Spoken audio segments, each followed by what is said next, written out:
Welcome back, everyone. This is Neeti, the functional medicine nutritionist and founder of Back to Basics Nutrition. In studio today, I have the honor of having a conversation with a naturopathic physician and a herbalist from whom I learned firsthand at University of Western States. And he is joining us all the way from Australia. He has taught me and my colleagues how to smartly use pre and probiotics and modify microbiome and treat GI disorders. And I was able to apply that in my practice, and I could help heal so many of acute and chronic GI conditions. Dr. Hawrelak is super passionate about microbiome manipulation and clinical applications and pre and probiotics. And not only that, he leads the research at Probiotic Advisor. He has written extensively in the medical literature and in multiple textbooks and has many, many publications. If I were to read all his accolades, probably my 20 minutes of my time together here might fill up. And so you get the idea. And his practices have helped spark a change in the way thousands of practitioners across United States, Canada, and Australia in how they manage their GI disorders. And so they have started using more of pre and probiotics to the benefit.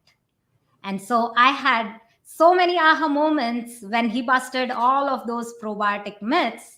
And so it's my attempt today to spread this powerful message in my MythBuster series and how to use probiotics smartly and learn from expert Dr. Hawrelak. Welcome, Dr. Hawrelak. Thank you. And thank you for this kind of words as well. But I do love teaching, and I love having students applying the information they were taught and seeing great clinical outcomes. That always makes me feel very happy. It's my pleasure as well, doctor, to learn from you firsthand. And now let's spread this message, and all of us, all on LinkedIn, YouTube, and Facebook can learn from you. All right, so ask away. Absolutely, I am ready. So the first one, doctor, the first probiotic myth that you taught us and what we hear from time to time is probiotics should never be taken with antibiotics. It's a waste of money. Yeah, and that's one of the interesting myths that was around. Even when I did my training, 20-some years ago, there were people saying, "Oh, don't take at the same time the antibiotics will just kill the probiotic bacteria." But luckily, there's been a lot of research done. Even at that point, there's a fair bit of research, but in the subsequent sort of 20 years, showing that by taking the right probiotic alongside antibiotic usage, we can actually diminish the side effects that are observed, and that's obvious, and also diminish the degree of damage done to the gut ecosystem, and other strains have got the capacity to help the ecosystem restore itself more quickly post antibiotics as well.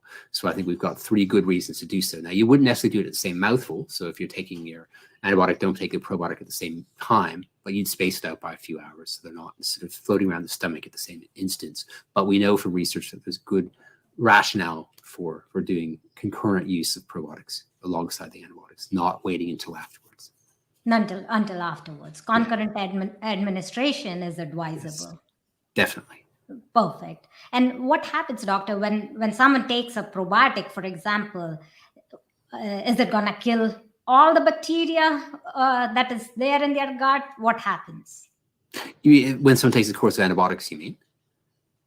Yeah, a course of antibiotics. Exactly. Yes.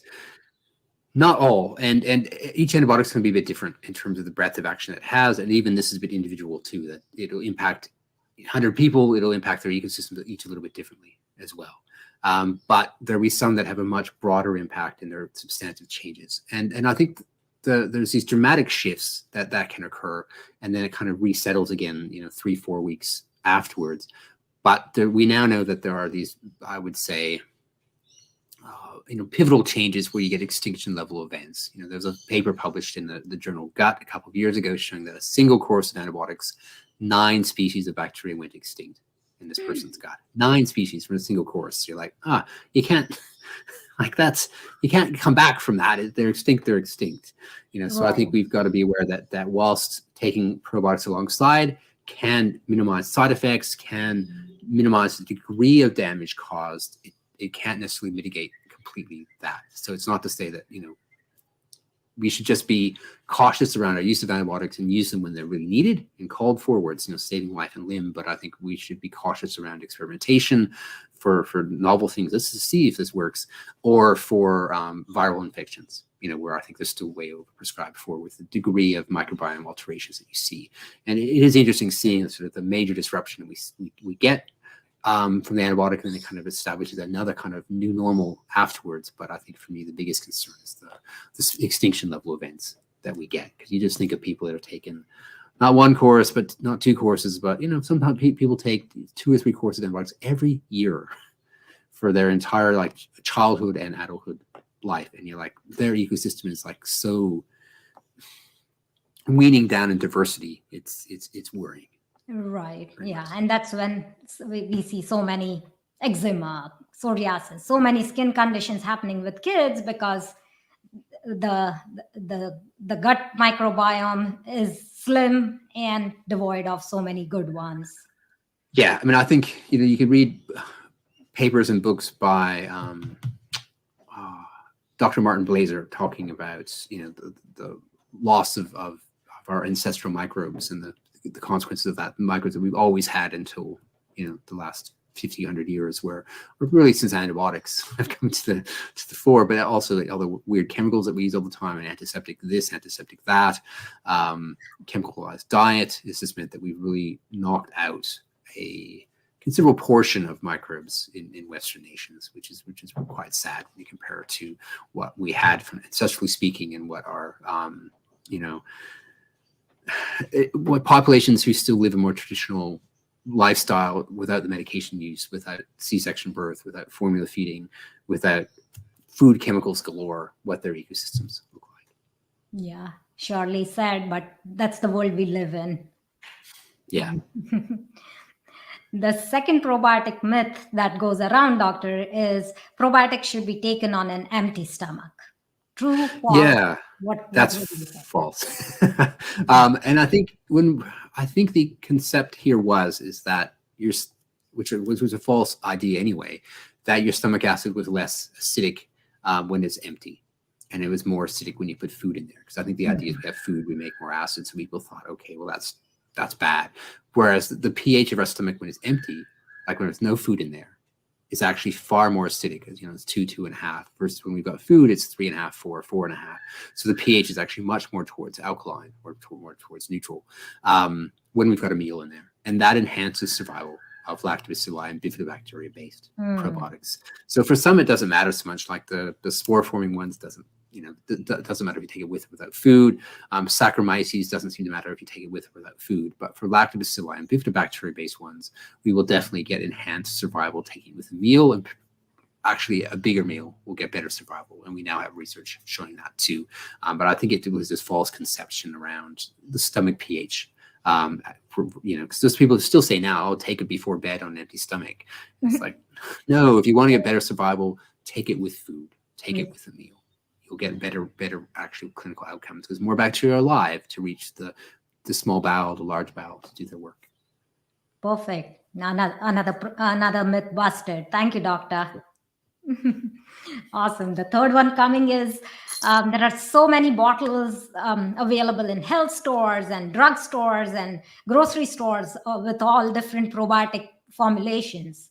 If someone was to randomly pick a bottle and start taking those, would that help that person, like for whatever, maybe constipation or whatever? They would randomly pick a bottle and start using those. Would that help them? Would that harm them? What would happen? It could do anything, actually. It could help them. It could harm them. I think indiscriminate use of probiotics, I think, means you don't get the best outcomes anyway. I think what the research has shown is that some probiotic strains have got specific attributes or actions that they have. So there are some probiotic strains that do speed up your transit time. So if you are constipated and you take the Bifidobacterium lactis HN019, it will speed up your transit time and improve symptoms of constipation, and do so quite effectively in many people, in fact.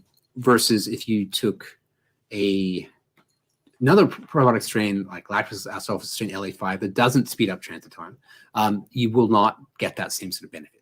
So if you're just kind of going, oh, I'm constipated, I'll just take a probiotic, the chance of you finding one just randomly that actually has the actions that you're wanting it's possible, but it's also, there are some probiotic strains that might slow down your gut transit time too. And I think there's interesting, this is a slightly different, well, I think it's related, but there was a study that was done by some Israeli researchers around probiotics and antibiotic use. Okay, and there's some really cool aspects of this study. But in this study, it showed that the specific Israeli probiotic preparation they trialed actually slowed the restoration of the gut ecosystem after antibiotics versus not taking a probiotic. Okay, but which was like made worldwide headline: don't take probiotics alongside antibiotics because it slows down the restoration. But what was interesting here is that the lactobacilli in this specific supplement produced antimicrobial compounds which inhibited the growth of good bacteria in the gut. Yeah, so it kind of illustrated what can go wrong if you just indiscriminately take a probiotic that doesn't have evidence showing it's helpful in this situation. You might actually get a worse outcome. Whereas if you went with a probiotic strain that's been shown to speed up restoration of the gut ecosystem or protect against side effects, you're not going to get that outcome. So I think it's just you choosing probiotics judiciously based on the research evidence behind them. And that's the whole idea about my Probiotic Advisor database, is making evidence-based decisions easier. So you can go, well, let's look at what the research says, what probiotic strains have got this action, what probiotic strains are good for this indication. And it just means we get much better clinical outcomes. And we're like, we'll just trial this random preparation and hope that it does something, which I don't recommend. There is the small but possible chance of a harmful outcome too, like that Israeli study showed. Right. Yes. And that's why when patients come to me and they're like, oh, what you gave me, that worked, but I've been taking probiotics for years and it never worked. Well, that's because it's very specific to their need, right, doctor? Yeah, that's right. Because if you wanted to choose one that has that action, like some will help with irritable bowel syndrome symptoms, some won't. Some will help with pain aspect of irritable bowel syndrome, and some might help with speeding up the transit time aspect of things. Yeah. So it's really trying to choose ones that have the actions that we're after to help that person. Yeah, and I think it makes it clinicians can navigate that with the right access to evidence, but I think it's trickier for the general public. But I do think you're safer and you get better outcomes if you get guidance on what specific probiotics to take rather than just randomly taking ones from the health food shop, for sure. Sure. Yes. Thank you. And I remember you taught us, so I wanted to share that it should be a red flag when they should not pick up a random bottle, but if they are picking up a random bottle from a drugstore or a health store, and it does not say the specific strain, like HN001 or S. boulardii, this and this. So if it does not say a number, that should give you an indication that company is hiding something, or those are not good practices. So yeah, I think for me, it's definitely a red flag if a probiotic label doesn't have the strain details. So that's not just the species, like the lactose acidophilus or bifidobacterium lactis, but it's the HN019 or the LA5 or NCFM, those kind of strain details. Because then we can actually look at the research base on those strains and see what they do and what they can't do well. Yes. But if it's not listed in the label, then it's either, to my mind, the company's either has chosen like non-research strains that we have no evidence for what they're useful for, or they're probably that's the main outcome. They're hiding information because they're not willing. If you contact them and go, hey, can you tell me what strains they can, or in your supplement, they go, oh, we can't share that. It's proprietary information. It's like if you chose well-researched strains with clinical trials showing efficacy, you don't hide that. You want the world to know. It's like, look at the great strains that we paid for and are using our supplement. These are all the great attributes that they have. You don't go, no, it's proprietary information. We're not going to share that information with you. So for me, it's like generally a sign of poor choice of probiotic strain ingredients when the label does not have the strain, and if the company won't tell you what strains are in there either. Wonderful. Thank you for sharing that. The another one that is coming up, doctor, is the probiotic. Once someone takes a probiotic, it will be in their GI tract forever. Yeah. which again was a myth 20 some years ago, and I've been really trying to bust that since then, because the research is quite clear that that's not reality. We've got research from the 1970s, 80s, 90s, 2000s, essentially showing temporary residence. Yeah, even a good strain may stick around for a week or 2 weeks, but each day this population gets less and less and less. And less. Yeah, and some strains pass straight through you. 2 days later, they're gone from your gut ecosystem. That depends a bit on your transit time, I'm sure, too, in terms of how slow things move through your gut. But generally, the idea of permanent colonization is not realistic with the strains we have access to. Now, there is the odd study with a specific, there's study published with Bifidobacterium strain AH1206 or something like that, that did stay in like 30% of people for 6 months.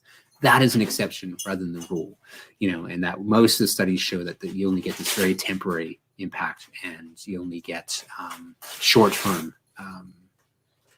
colonization. Oh, wow. Okay. Yeah. Gotcha. And so if someone were to take the same probiotics that they would take, if they were to take it for, say, years, like I had a patient who came to me and she was like, oh, I have been taking this probiotics for 3 years. What would happen to their gut? Well, probably not that much. I mean, I think probiotics are somewhat limited in most circumstances in terms of the degree of change the ecosystem they induce. All right, comparatively, like compared to a big change in diet, compared to prebiotic use, where you can get these massive ecosystem shifts in populations, probiotic impacts will be relatively minimal. But what won't happen, I would argue, like if you do stool test while she's taking that probiotic, it'll probably show up while she's taking it. But 2 weeks afterwards, it will not. Even if she's been taking it daily for 3 years, you won't generally find that it will stick around after she's stopped taking it. I think that's more the thing, is like we can just check that afterwards, easily enough to do if you want to go through the expense of doing it. But you can do a stool test while she's taking it, do a stool test 2 weeks later, and chances are hopefully it would have showed up in the first place if it's a good strain and decent amounts in the supplement. But then it won't, 2 weeks afterwards, and you see that commonly enough in clinical practice, for sure, with patients. Oh, wow. Okay. And so will it have an impact on the other strains which were there in the first place? Would it look like a dysbiotic? I wouldn't think that taking a probiotic daily for 3 years would cause it. Like if you took L-Rhamnosus GG daily for 3 years, no, I wouldn't think it's going to cause any dysbiotic changes. Okay, or HN019 or those kind of strains. No, I don't think so. Okay. I mean, I think you could make an argument that it might be competing against your own indigenous bifidobacteria, for example. But I don't think I've seen that from a research perspective, that taking a bifidobacteria-based probiotic will inhibit your end result with less of your own bifidobacteria. I haven't seen that. So I think from that perspective, we're not really worried about a dysbiotic change from taking a probiotic typically daily. Although, you might argue with that probiotic strain that was preparation available in Israel that had lactobacillus that produced compounds that killed off other beneficial bacteria. That one, if you took daily for 3 years, might induce some negative changes to your gut ecosystem. Beautiful. Wonderful. Yeah, that is some awesome information which people would only get if they were to go into research, which we just got in last couple of minutes. Awesome, doctor. And for our listeners who have been hanging around till here, I know I can learn from you all day long, but keeping our time in mind and your valuable time in mind, I wanted to leave our listeners with some powerful tips and valuable takeaways that they can use in their day-to-day life. So in common practice, we see someone would fall sick, and antibiotics is something that is advised, and yes, it is life-saving. So if someone were to take antibiotics, is there a probiotic that you would say take along with it? Yeah, I mean, I think I would say, based on the research and based on my clinical experience, ideally I'd recommend 2 different probiotics alongside a course of antibiotics. One would be, Saccharomyces cerevisiae, variety Boulardii, from the Probiotics company in France. And secondly would be lactobacillus rhamnosus GG, which is available in multiple places throughout the world. Both those ones have a great data set behind them for antibiotic associated, reducing antibiotic associated side effects and for helping to I'd say, protect the ecosystem and help restore it. So, I mean, to me, those two are by far the best. Now, the Saccharomyces you could do at the same time, same mouthful as the antibiotic because it's not a bacteria, it won't be impacted. But then you would do the LGG at a different time point, a couple hours away, but with food. Oh, wow. Okay. Gotcha. And for our listeners who are in United States, we see Esbiladi in form of, it's available in stores in form of Florester. Yeah, Florester. It's easily available in most parts of the world. The Most Biocodex parts of the world. preparation. So yeah, it's Florester in the US. It's like Alta Lavor in France or Parenteral Fort in Germany. Econorm, I think, in India. So it is widely available in many. It's widely countries. available. Even though it's like a pharmacy brand, it's the well-researched Saccharomyces that has almost every single study done on Saccharomyces uses that one. So we can kind of we know for sure what kind of therapeutic attributes it has. That way, you know, you are getting the right stuff and good stuff. Very much so. Yeah. Perfect. And the other one that I had the aha moment when I was studying from you, doctor, was the stomach bug. Yes, viral gastroenteritis, which is all too common because everybody with kids is going to generally experience that. And it can be life-threatening. It's often more inconveniencing, but with kids who develop dehydration, it can be more of a life-threatening thing. But again, there's great research on lactobacillus rhamnosus GG, LGG, for shortening the duration of viral gastro. And you might go, oh, it's only shortened it by 1 day. But geez, if you've got a kid with vomiting diarrhea and they're doing that for 24 hours less, that is a huge clinical difference to your big difference to your quality of life. So definitely clinically significant change, and shortened duration of symptoms obviously means less daycare loss, less childcare loss, less work loss for parents too. There's all the flow-on effects, and I think a less degree of damage to the gut too, for that matter, because I think you can get, the longer that infection is going on for, the increased chance of getting more tissue, more small intestinal cells damage for that process, and more nutritional impairment as well. And I would argue that we shorten the duration, we can minimize that. Wow. Yeah. And I know so many people, especially with the young kids, they would come across that more often than big kids. But again, it can happen in any age group. And and for us here in the United States, I've seen it with Culturel. So if Culturel is added along, it will reduce the sickness span of that stomach bug tremendously, and it is such a powerful probiotic. So I'm glad I could use it in my practice, and hopefully those who were able to hang until the end are going to get the benefits of adding a probiotic supplement with their antibiotics and something for the viral. If it viral gastroenteritis. Hopefully you guys don't have to deal with it, but if you do, you know where to find in your drugstore or grocery store. Awesome. I so appreciate your time, doctor, and for that valuable information and the powerful message that we are about to spread. You're welcome. I'm glad we can make time to make it happen. Thank you, doctor.